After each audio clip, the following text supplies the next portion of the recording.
නමෝ බුද්ධාය.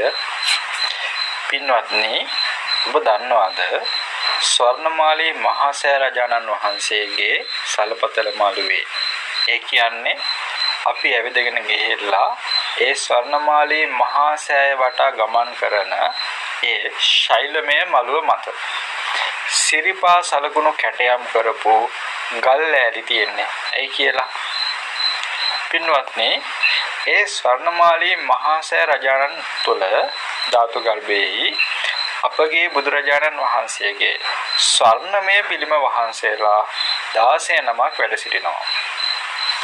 පින්වත්නි, අතීතයේ මේ සෑ මළුවට පැමිණි මිනිස්සු ඒ පිළිම වහන්සේලා වැඩ සිටින තැන හඳුනාගත්තේ මේ සිරිපතුල් සලකුණු භාවිතා කරලා. ඉතින් මේ මිනිස්සු ඒ සිරිපතුල් සටහන ළඟට ඇවිල්ලා ඒ ස්වර්ණමය පිළිම වහන්සේට වන්දනා කරනවා. මහා සෑයට ඒ පිළිම වහන්සේලා පූජා කරපු ධාතු නිදාන පින්කම සිහි කරලා ඒ පින් අනුමෝදන් කරගන්නවා.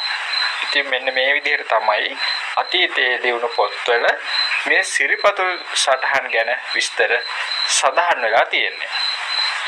නමුත් පින්වතුනි, පසු කාලීනව ගරා වැටලා තිබුණු මේ සෑ මළුව සහ සෑ රජාණන් වහන්සේ ප්‍රතිසංස්කරණය කරලා මේ මළුව හදනකොට ඔය සිරිපතුල් ගල් මේ කලින් තිබුණු විදිහටම නෙමෙයි අතුරුලා තියෙන්නේ. ඒ කියන්නේ යාලට ඒ ගැන අවබෝධයක් තිබුණේ නැහැ. ඒවා අපිට පෑගෙන මළුව මට්ටමින්ම අල්ලලා තියෙනවා. ඉතින් පින්වතුනි, සමහරක් විට මේකේ එකක් දෙකක් තියෙන තැන් වෙනස් වෙලා තියෙනවා වෙන්නත් පුළුවන්. ඉතින් පින්වත්නි, ඔබ අදින් පස්සේ ඒ ස්වර්ණමහාලී සෑ රජාණන් වහන්සේ වන්දනා කරන්න ගිය වෙලාවක මේ සිරිපතුල් සලකුණු කැටයම් කරපු පොරු දැක්කොත් අන්න එතන ඉඳලා ඒ සෑය තුල වැඩ සිටින රත්තරන් ස්වර්ණමය ඒ බුද්ධ ප්‍රතිමා වහන්සේ වන්දනා කරන්න. ඒ බුද්ධ ප්‍රතිමා වහන්සේ ඒ ශාසනයට පූජා කරපු පිනෙහි උරුමකාරයෙක් ලෙස ඔබත් ඒ පින අනුමෝදන් වෙන්න.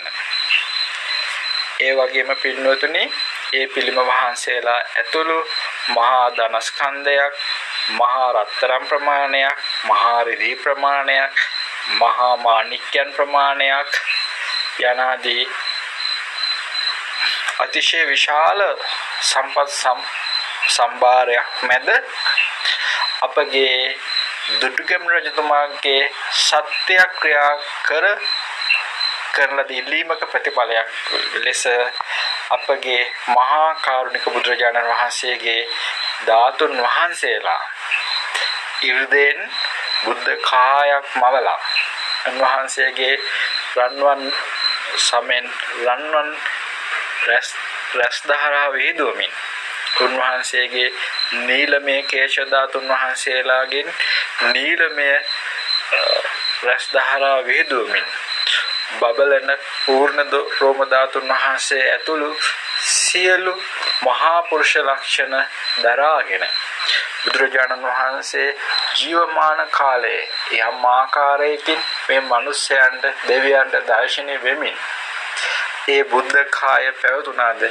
ඒ අයුරින්ම පින්වතුනි, ඒ බුද්ධ කාය මැවිලා ඒ ධාතුන් වහන්සේලා ඒ බුද්ධ කාය ජීවමාන කාලෙදී ඒ බුද්ධ කාය පිහිටලා තිබුණු තැන්වලම පිහිටලා ආශ්චර්යවත් වූ පෙළහරක් පාමින් ඇතුලේ වැඩ සිටින පින්වතුනි, දෙවියන් බ්‍රහ්මයන් එය දිව්‍ය ඇසින් දැකමින් වන්දනා කරනවා. අපගේ බාතිකාභය රජතුමා උන්වහන්සේ දෙවියන්ගේ උපකාරයෙන් මේ සෑය තුලට ගිහිල්ලා ඒ බුද්ධ කාය වන්දනා කරගෙන තියෙනවා.